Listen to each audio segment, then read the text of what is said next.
Okay, guys, now we're on number 4. 4 is going to be the worlds. That's how those four things that we talk about in the when we're talking about the code. Um, it's about the first world is the mind. The second one is the emotions. The third one is about the body, the physical side of us, and then there's the heaven. But this is how to get there, or how not to get there, because this is about going the other way. Okay, Lamentations number 4. Okay, how is the gold become dim? How is the most fine gold changed? The stones of the sanctuary are poured out from the top of every street. The precious sons of Zion. That's what our child is. If you get a bunch of them all together, they're the precious sons of Zion. Okay. Comparable to fine gold. How are they esteemed as earthen pitchers? The work of the hands of the potter. What is all that? Okay. Even the sea monsters draw out the beast. They give suck to their young ones. And then the daughter of my people has become cruel, like the ostrich in the wilderness. The tongue of the suckling child cleaveth to the roof of his mouth for thirst. The young children ask bread, and no man breaketh unto them. That's because baking of the bread is to go down and divide itself in half, turn yourself into this thing, and go up there and get your stuff. You know, uh, they that did feed delicacy and desolate in the streets. Oh, they that did feed. Oh yeah, okay. They that did feed delicately are desolate in the streets. They that were brought up in the sacred embrace dunghills. For the punishment of the iniquities of the daughter of my people is greater than the punishment of sin of Sodom. The sins of Sodom. That's talking about the second beast in us. That's the second side of us. The first one is the mind, and the next one is the emotions. That's what they're talking about with Sodom. Okay, that it was overthrown as in a moment, and no hands laid hands on her, stayed on her. No one stayed on her. Her Nazarites were purer than snow. They were whiter than milk. They were more ruddy in body than rubies. Their polishing was of sapphire. Okay, this is the Lord's day. 7 is the Lord's day. This is just not the Lord's. You have to be a Nazarite. Nazarite means you have to stay unclean. You're going to be the unclean guy. You're going to go on. You're not going to visit the insides of you. You're never going to do that. You're never going to cut your hair. Until that day that it's your last day, and you're going to go up before the Lord. And then you cut your hair and you hand it to him, and he smokes it. Oh my goodness. Well, for a Nazarite to be purer than snow, it's the one he's following the rules, he's following the road, he's following the path of this thing here. But he does not know about going in and getting his bread. He doesn't know how to go in and get this. He doesn't know anything like that. Okay. Let's see here. Their visage is blacker than coal. They are not known in the streets. Their skin cleaveth to their bones. It's withered. It's become like a stick. So 8 is about control, about something. So this is what's got them. This something bad got them. Okay. And nine becomes a conscious number. Okay. They that be slain with the sword are better than they that be slain with hunger. For these pine away, stricken through for what of the fruits of the field. This is number 9. 10. The hands of the pitiful woman have sodden their own children. They were their meat in the destruction of the daughter of my people. This, the children, being made really soft so that the mothers can eat them. This is it. Let's see. Number 11. Okay. The Lord hath accomplished his fury. He hath poured out his fierce anger. He hath kindled a fire in Zion. He hath devoured the foundations thereof. Jesus. The kings of the earth and the inhabitants of the world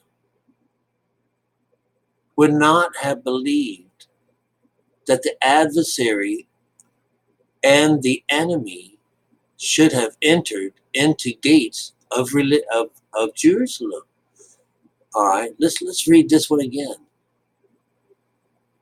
To the kings of the earth and to all inhabitants of the world would not have believed that the adversary and the enemy shall have entered into the gates of Jerusalem. Okay, we'll just hold on to that. For the sins of her prophets, for the iniquities of her priests, that have shed the blood of the just in the midst of her. They have wandered as blind men in the streets. They have polluted themselves with blood, so that men cannot touch their garments. They cried unto them, Depart ye, it's unclean, depart, depart, touch not. When they fled away and wandered, they said among the heathen, They shall no more sojourn here. Okay, that's when you just don't, they're not going to come there no more. The anger of the Lord hath divided them. He will no more regard them. They respect not the persons of the priest. They favored not the elders. As for us, our eyes yet failed from our vain help. In our watching, we have watched for a nation that could not save us. This is waiting on Jesus to come, okay? Because we're all waiting on Jesus. They know this from this point of view. Those that wrote the book, that wrote the Spirit, know that the outside world is waiting for one nation to come and take care of them. And it's not going to happen. It says it's not going to happen. Okay.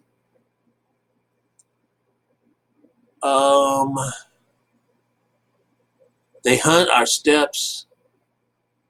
Can't go into the streets. Our end is near. Our days are fulfilled. Our end of time is come.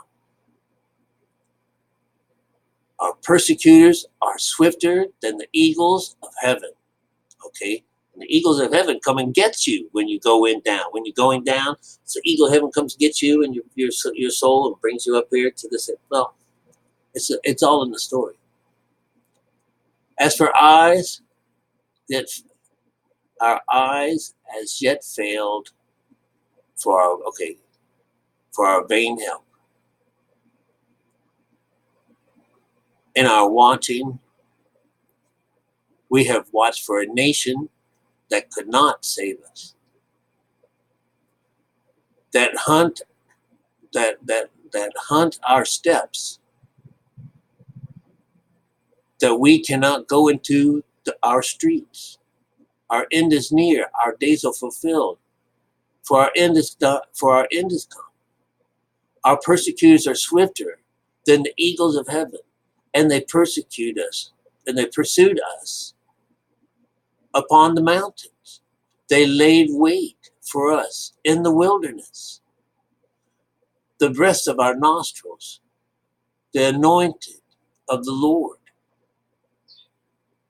was taken in their pits, and from whom we said, under his shadow we shall live, like we shall live among the heathen. Rejoice and be glad, O daughter of Edom, that dwelleth in the land of Uz. The cup also shall pass through unto thee, and thou shalt be drunken, and thou and shalt make thyself naked. O daughter of Edom is what is called. This the second name is the daughter of Edom. She comes from she comes from Esau, stuff like that. You know, Esau's the outside world. Edom means red. Red means, you know, the earth. You know, you got red coming on. Oh, you know, but it's all in the process of this, of the writings of these stories. And here we have at the end, we have the punishment of thine inquiry is accomplished, O daughter of Zion. Okay, Zion's on the inside. He will no more carry thee away into captivity. He will visit thine iniquities, O daughter of Edom. Outside, he will discover his sins. That's 4. Now we got 5 to come, and that'll be it. You know, it'll just show you that, you know, man comes and goes, and it's only his thinking that he has to change, is how he thinks about Scripture. All right, and whenever he's listening to the outside world, they're all telling him how to read it. They're all telling him that, oh, you got to take it like this. That's what, as it is. And then you only got a few people like me and maybe some other guys out there, but they're teaching you the spirit of the Bible. And the spirit is what saves you. And the other part just keeps us going and going and going and waiting and waiting and waiting and moving on. And we're all waiting for someone to come and save us. We're waiting for some man to come and lay his hand on us. Well, it's our own hand. It's all up to us whenever it's time. You see? Hope you got something out of this. Yeah. Love you.